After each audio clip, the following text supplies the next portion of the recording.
আমরা ছোটবেলা থেকে শুনে আসছি বৃন্দাবন আনন্দের লীলাভূমি। এখানে সবাই রাধে রাধে, আরে বলো বলো রাধে রাধে, राधे राधे राधे राधे रटो चले आएंगे बिहारी, राधे राधे चलो चले आएंगे बिहार,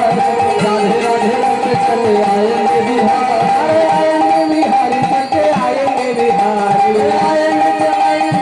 आएंगे बिहारी, आएंगे बिहारी चल के आएंगे बिहारी, आएंगे बिहारी चले आएंगे बिहारी, राधे राधे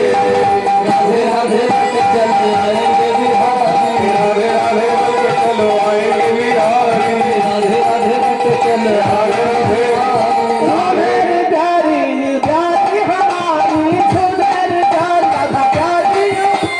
सुधर सुधर प्यारी हमारी, बिहारी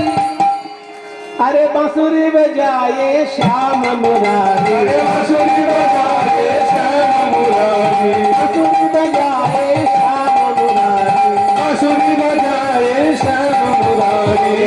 राधे राधे राधे राधे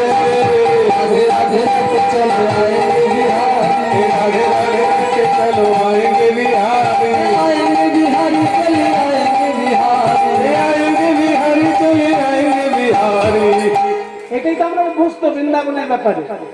বৃন্দাবন